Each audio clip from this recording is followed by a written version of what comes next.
Yo, magandang umaga sa inyo lahat. So, I have received Kuya Jason's request kung pwede ba ako ngayon. So, ito na yung inantay natin na magtono tayo ng carburetor.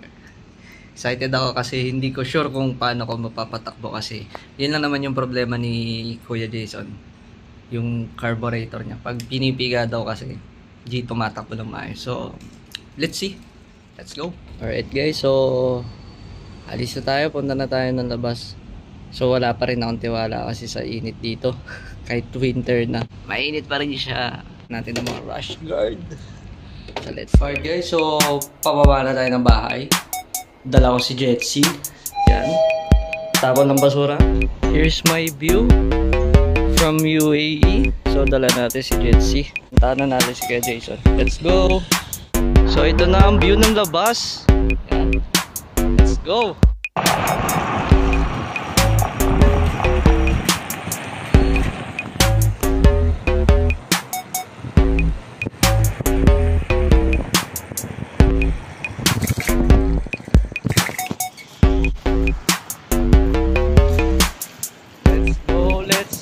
Let's go! Masemplang ka dito, patay ka talaga.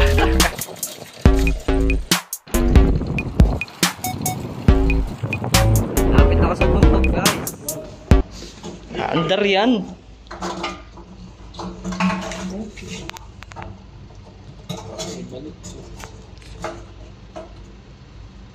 So ito yung DU ni Kuya Jason. Ito yung carb niya. Mas malinis pa nga yung carb eh. Ito yung gas tank niya. Ito din yung sensor ng gas tank niya. Yung floater. Ito yung engine. Yan. Ito yung pinaka-favorite natin sa lahat, spark plug. Ito yung itsura niya. Minulto na ng kahapon to eh. Ayun no. Bangis, di ba? Pipe. And that's CVT. Meron siyang 12-inch na mugs, I think. 12-inch nga ba? Yeah, tama, 12-inch. Ito yung radiator niya. Ayos, di ba?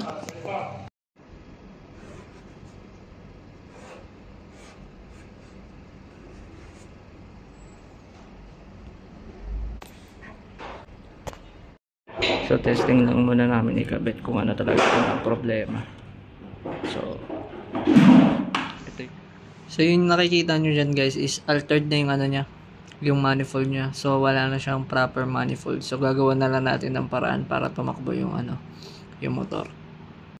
Ito yung manifold niya. Diretso dito. So connect muna natin yung throttle cable. So throttle cable nandiyo to. So from here, yan. So yung nipples, kakabit natin yan dito like this. Then try natin start mamaya. Check natin kung ano yung magiging response ng carb.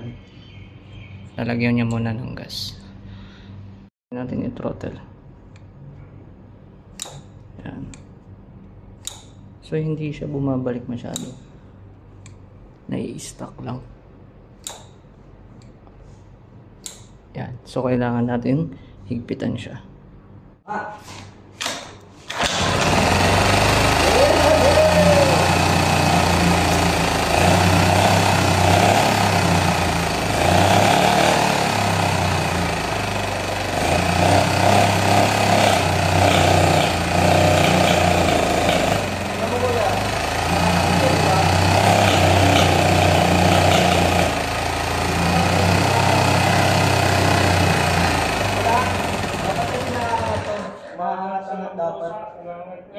Dapat na angat-angat. Tingnan mo, di nga natin maangat to eh. Kasi nga yung harang niya dito. So, ang nangyayari sa kanya, pag binubomba mo siya, wala siyang response na hangin na pumapasok. Kasi nga, wala siyang purpose, hindi siya maangat. maangat. Sa'yo eh. Kasi magkaganon-ganon lang siya eh. So, kahit anong bomba mo, kung hindi naman umaangat to, kasi ang principle ng carb natin, pag binomba mo dapat to, automatic ito yung umaangat. Ay! Ano ginawa ko na sa paligid? Hindi kaya mas sa ano to. Hindi kuya, hindi, wala lang siyang function. Ang carb kasi dapat meron siyang ano dito. Itong ganito. Kapag pinipihit mo siya, umaangat dapat. Eh wala nga siyang pang-angat eh. So anong ano niya, anong function niya dito siya kukuha? Eh wala nang function to. Eh, ba't dati gumagana siya ng okay? Dapat patakbo mo siya ng 30. Ayun na yung takbo kasi ito yung normal niya. So pag piniga mo siya, wala na. Okay, so palitan natin yun ng normal. Irerekta na natin yun doon. Dito na marerekta na yun dito. So, pag pinihit mo na itong carburetor, sasabay siyang umangat din. So normal ano daw. So kailangan palitan ng carb. Ito, pag kailangan palitan.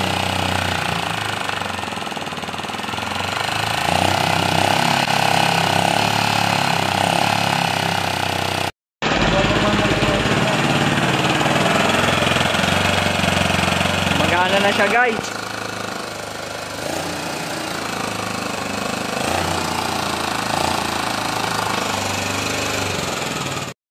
Kailangan natin bumili ng panibagong carburetor na merong kabitan ng throttle dito para rekta na doon sa throttle.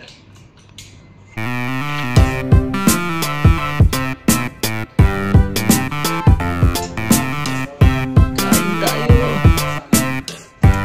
Hello. Alright guys, so tapos na natin i-check yung motor ni Kuya Jason. So pauwi na tayo. Yan yung nasa front view natin. So kapag ina-adjust natin yung plunger, inaangat natin, tumatakbo na mabilis yung yung motor. So ang issue niya kasi kahit i-throttle niya ng i-throttle yung throttle, hindi na tumatakbo ng mabilis yung motor. So ang nangyayari lang kasi chinek ko yung function niya, nag-i-spray lang siya ng maliit na portion ng gas. So supposed to be kapag full throttle dapat umo-open yung chamber, di ba? So since wala ngang function na ganun, dahil hindi fit yung carburetor niya versus dun sa throttle niya, so ang nangyayari is kailangan talaga magpalit. So yun lang, balitaan ko kayo kapag nakabili siya ng ng carburetor at matapos namin ulit.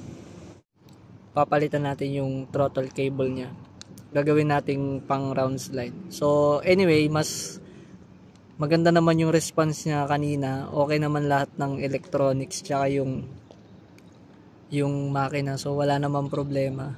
Ang problema lang din is lagyan niya ng tubig yung radiator, so hindi naman talaga dapat nilalagyan ng tubig yun. So flush out lang namin lahat. So change oil, then check yung spark plug. Na-check ko naman yung gamit niya, okay naman yung reach, mas okay kaysa sa lean. So yun lang, lilinisin na lang sa susunod yung spark plug. So yun na, antayin nyo yung part 2 ng ating Dio serye niya.